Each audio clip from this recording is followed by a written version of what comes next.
on this march, and though in some places the packs met with accidents, they were not such as seriously to retard progress. By 10 a.m. we were in camp in the midst of an imposing view of green sward and forest domed by a cloudless sky. We had again pitched our camp in the wilderness, and, as is the custom of caravans, fired 2 shots to warn any Washensi, having grain to sell, that we were willing to trade. Our next halting place was Kisemo, distant but 11 miles from Msuwa, a village situated in a populous district, having in its vicinity no less than 5 other villages, each fortified by stakes and thorny abetis, with as much fierce independence as if their petty lords were so many Percys and Douglases. Each topped a ridge, or a low hummock, with an assumption of its own defiance of the cock on its own dunghill type.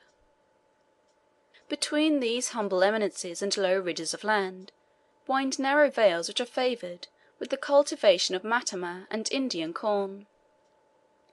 Behind the village flows the Ungerengeri River, an impetuous stream during the Masika season, capable of overflowing its steep banks, but in the dry season it subsides into its proper status, which is that of a small stream of very clear, sweet water. Its course from Kisemo is south west, then easterly. It is the main feeder of the Kingani River. The belles of Kisemo are noted for their vanity in brass wire, which is wound in spiral rings round their wrists and ankles, and the varieties of style which their hispid heads exhibit, while their poor lords, obliged to be contented with dingy torn clouts and split ears, shows what wide sway Asmodeus holds over this terrestrial sphere. For it must have been an unhappy time when the hard besieged husbands finally give way before their spouses. Besides these brassy ornaments on their extremities and the various hair-dressing styles, the women of Kisemo frequently wear lengthy necklaces, which run in rivers of colours down their bodies. A more comical picture is seldom presented than that of one of these highly dressed females engaged in the homely and necessary task of grinding corn for herself and family. The grinding apparatus consists of 2 portions: one, a thick pole of hard wood about 6 feet long, answering for a pestle; the other, a capacious wooden mortar, 3 feet in height. While engaged in setting his tent, Shaw was obliged to move a small flat stone to drive a peg into the ground. The village chief, who saw him do it, rushed up in a breathless fashion and replaced the stone instantly, then stood on it in an impressive manner, indicative of the great importance attached to that stone and location. Bombay, seeing Shaw standing in silent wonder at the act, volunteered to ask the chief what was the matter. The sheikh solemnly answered, with a finger pointing downwards, "Uganga," whereupon I implored him to let me see what was under the stone. With a graciousness quite affecting, he complied. My curiosity was gratified with the sight of a small whittled stick, which pinned fast to the ground an insect, the cause of a miscarriage to a young female of the village. During the afternoon, Uledi and Ferajji, who had been dispatched after the truant Khamisi, returned with him and all the missing articles.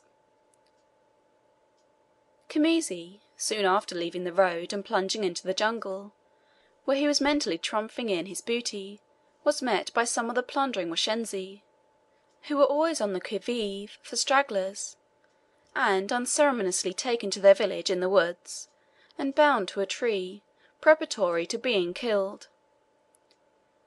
Khamisi said that he had asked them why they tied him up, to which they answered that they were about to kill him, because he was a Mgwana, whom they were accustomed to kill as soon as they were caught. But Uledi and Ferajji, shortly after coming upon the scene, both well armed, put an end to the debates upon Khamisi's fate, by claiming him as an absconding pagazi from the Musungu's camp, as well as all the articles he possessed at the time of capture. The robbers did not dispute the claim for the pagazi, goats, tent, or any other valuable found with him, but intimated that they deserved a reward for apprehending him. The demand being considered just, a reward to the extent of 2 doti and a fundo, or 10 necklaces of beads, was given. Khamisi, for his desertion and attempted robbery, could not be pardoned without first suffering punishment. He had asked at Bagamoyo, before enlisting in my service, an advance of $5 in money, and had received it, and a load of bubu beads, no heavier than a pagazi's load, had been given him to carry. He had therefore no excuse for desertion. Lest I should overstep prudence, however, in punishing him, I convened a court of 8 pagazis and 4 soldiers to sit in judgment, and asked them to give me their decision as to what should be done. Their unanimous verdict was that he was guilty of a crime almost unknown among the Wanyamwezi pagazis, and as it was likely to give a bad repute to the Wanyamwezi carriers, they therefore sentenced him to be flogged with the great master's donkey whip, which was accordingly carried out to poor Khamisi's crying sorrow. On the 12th the caravan reached Mussoudi, on the Ungerengeri river. Happily for our patient donkeys, this march was free from all the annoying troubles of the jungle. Happily for ourselves also, for we had no more the care of the packs and the anxiety about arriving at camp before night. The packs once put firmly on the backs of our good donkeys, they marched into camp, the road being excellent, without a single displacement or cause for one impatient word, soon after leaving Kisemo.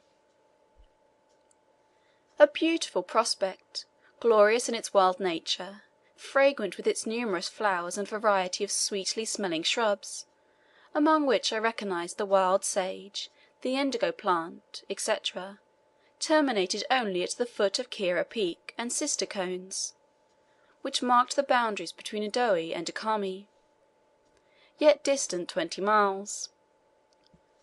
Those distant mountains formed a not unfit background to this magnificent picture of open plain, forest patches, and sloping lawns. There was enough of picturesqueness and sublimity in the blue mountains to render it one complete whole. Suppose a Byron saw some of these scenes, he would be inclined to poetise in this manner: Morn dawns, and with it stern Udoe's hills, dark Urugam's rocks, and Kira's peak, robed in half a mist, bedewed with various rills, arrayed in many a dune and purple streak. When drawing near the valley of the Ungerengeri, granite knobs and protuberances of dazzling quartz showed their heads above the reddish soil. Descending the ridge where these rocks were prominent, we found ourselves in the sable loam deposit of the Ungerengeri, and in the midst of teeming fields of sugar cane and matama, Indian corn, muhogo, and gardens of curry, egg, and cucumber plants. On the banks of the Ungerengeri flourished the banana, and overtopping it by 70 feet and more, shot up the stately mparamusi, the rival in beauty of the Persian chenar and Abyssinian plane. Its trunk is straight and comely enough for the mainmast of a first-class frigate, while its expanding crown of leafage is distinguished from all others by its density and vivid greenness. There was a score of varieties of the larger kind of trees, whose far-extending branches embraced across the narrow but swift river. The depressions of the valley and the immediate neighbourhood of the river were choked with young forests of tiger grass and stiff reeds. Mussoudi is situated on a higher elevation than the average level of the village, and consequently looks down upon its neighbours, which number 100 and more. It is the western extremity of Ukwere, on the western bank of the Ungerengeri. The territory of the Wakami commences. We had to halt one day at Mussoudi because the poverty of the people prevented us from procuring the needful amount of grain.